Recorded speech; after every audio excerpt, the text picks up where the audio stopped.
This show in particular, Simulacra, is my first NFT show. I think a lot of my interest in NFTs was born not only out of like purchasing cryptocurrencies such as like Bitcoin and Ethereum, but also is kind of a byproduct of the pandemic, during which most of the globe was moved online in a certain capacity, and you witnessed the sales, meteoric rise in not only the sales of like digital artworks, but some of the most expensive sales of any artwork in recent history, such as like Beeple's $69 million piece in March, right? Right.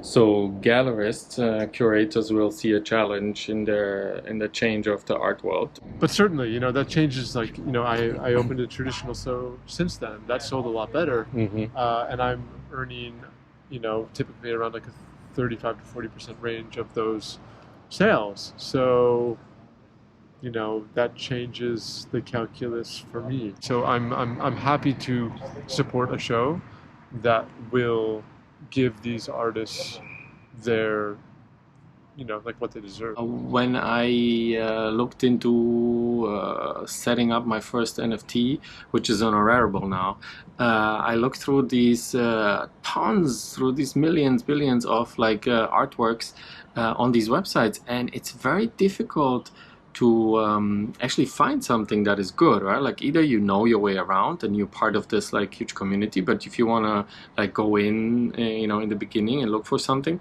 it's very difficult. So I think there will be something like online curators or stuff like that will recommend you things, and you can go and they have a selection or collection of things from these websites that they think is good. They will be like recommending you stuff, right?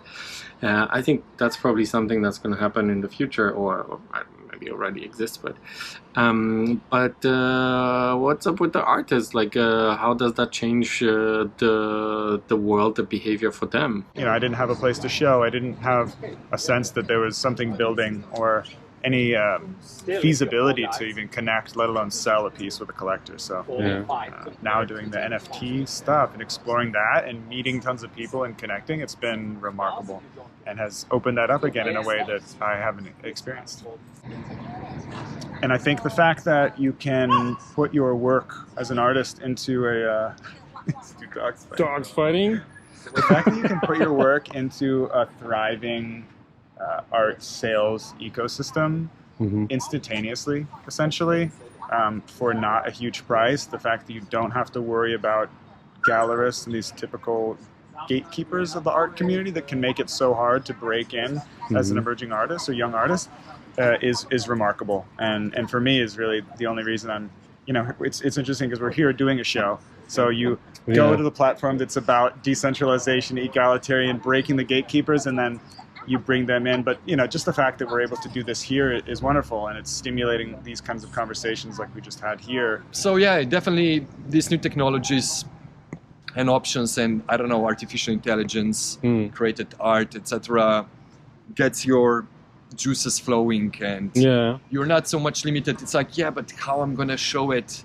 How, being too constrained by the limitation of a traditional art, This is what is inspiring me to actually look into this again as an artist, because I gave it completely up. I was like, okay, I'm a commercial photographer. I have like my stuff I'm doing for myself, but who wants to see it? I have an extra tab on a website, which I know nobody goes to. And then if I want to have an exhibition, they ask me like, oh, what did you study? What was it doing? And then, so you can go to cafes and hang your pictures there and nobody cares. Are you trying to say nobody cares about our pictures? No. Thank you. Great. No, I'm living. Well, wait. I think working with a developer who's creatively minded and joining in a sort of partnership. So, typically creative collaborations are going to be two artists, or maybe an institution and an artist, or a brand and an artist. And all those are great. But this is a new form of model we were talking about, I think, dealing with someone who's typically working in code that's not typically seen as sexy. It's not something that makes it into the art world, or has made it into the art world in a prominent way. Most people wouldn't consider coded generative art to be something that's been aesthetically pleasing or art world market feasible. I don't think.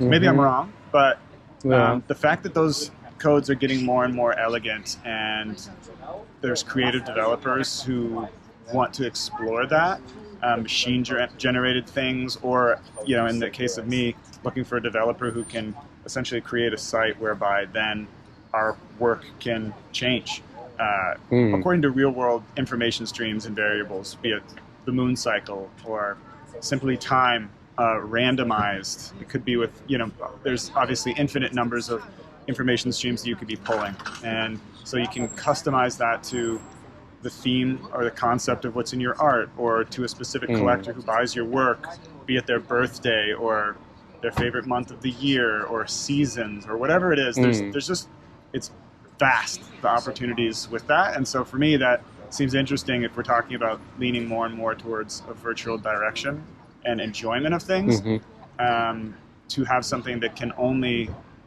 function in this way and evolve in this way in the medium, through people who are working in languages that the medium's constructed of in the first place. And I think that's really, to me, really fascinating.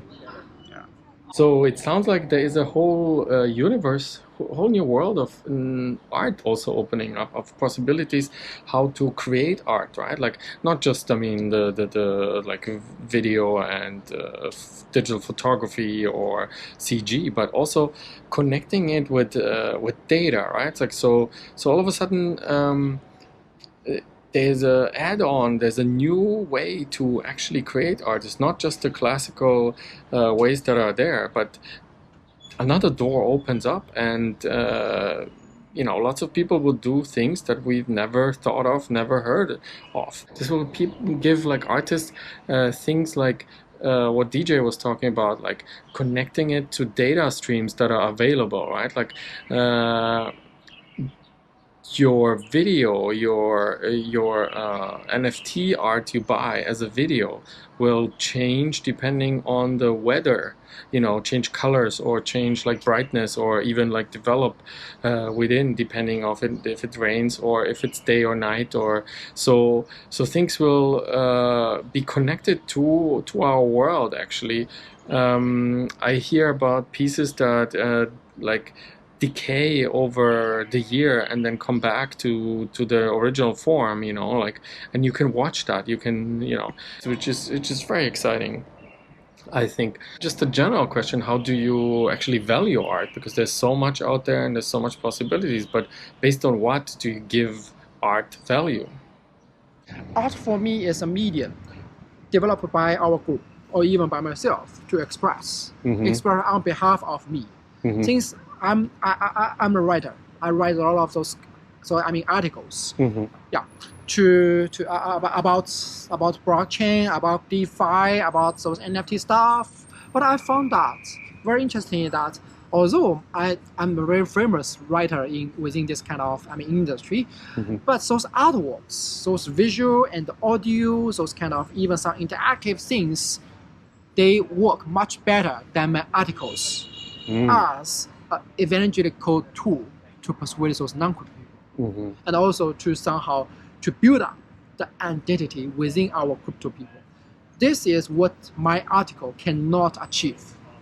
So from my perspective, art works, whether I collected or I created in the future, maybe. Yeah, it's a medium. It's a medium for self-expression and for internal interpretation. In terms of more traditional art, you value it based on, it's difficult. That's a really great question. It's based on the artist's career, what their works are. I mean, technically speaking, you know, what the price point is, what their price points were, either at a primary gallery, a secondary sale, or an auction. So you have to make a lot of different, there's a lot that goes into the calculus to determine the actual value of a piece of art. Okay, interesting.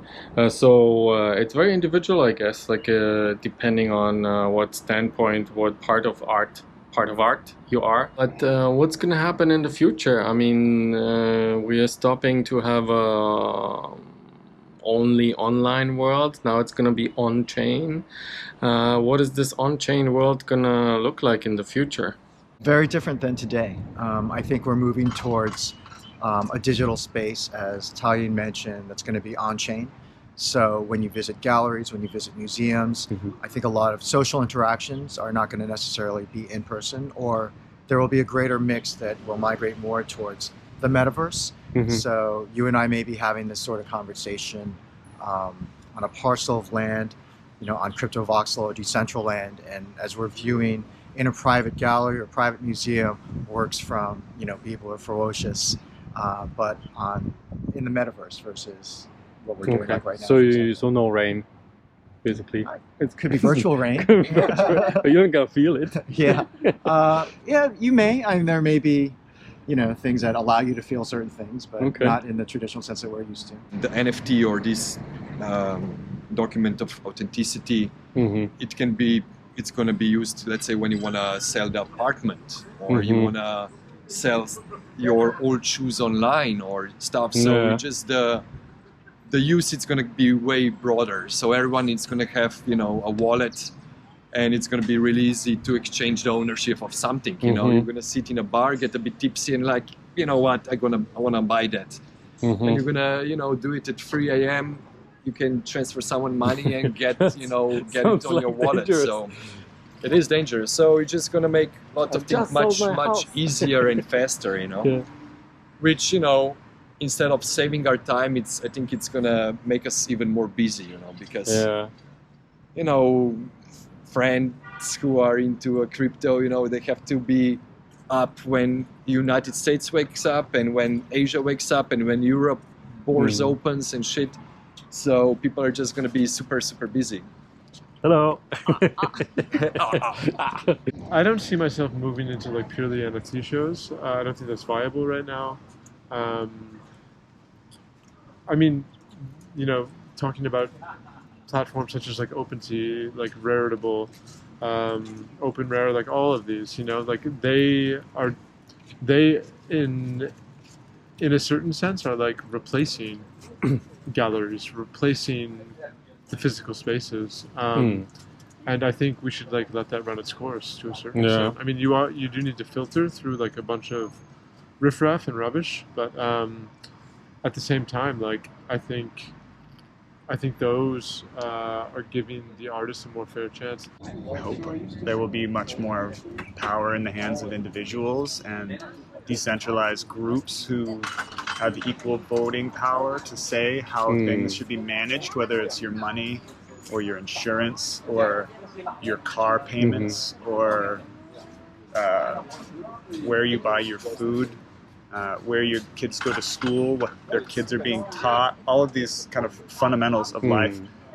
Certainly my hope is that institutions which are hesitant to change and which they're not designed to change more fluidly with how social dynamics and culture change and people's political desires are not reflected in these things. I seriously hope and do think that all of this, all of the elements of crypto that make it so potentially and already revolutionary on a relatively niche scale can be brought to the masses and it's just a matter of time. I think that several kind of like, you can call it predictions, something like that, or forecast, something like that. I think within 10 years, within next 10 years, some major country central banks, they will adopt BTC as their foreign reserves, just like gold. El Salvador. This is not major country, but some real major country, they are going to consider about that. But I mean, like it is like the first of many. First it's step. like First step of Salvador, a big step for the whole. Central bankers. Sure. So this is one. Another thing is that those big commercial banks like JP Morgan or some other banks, Sumitomo banks, they will adopt those DeFi protocols as their fundamental, somehow like the global transaction or settlement or lending and the borrowing tools. Above this kind of protocols, they will have somehow like those kind of outlets of those commercial banks. Still, they have their kind of banks, whether whether digital or physical. And these kind of outlets will somehow perform the job of like KYC or those fiat to crypto to fiat kind of things. And this is second. And third, that we will see the first crypto nation, literally a nation, emerge in this planet. Not necessarily have some kind of certain land as their land, as their nation land, but they will have in metaverse. They will have their own citizen, very globalized citizen network, and also they will have their own industry, and even they will have their own army. Of course. I'm not afraid. I'm looking forward to all this stuff, and my feet hurt now from the real world, standing around here on this balcony. And I'm gonna go and fly around a little bit in Cryptovoxels and maybe upload mint some NFTs and start coding, I guess, because it's about time.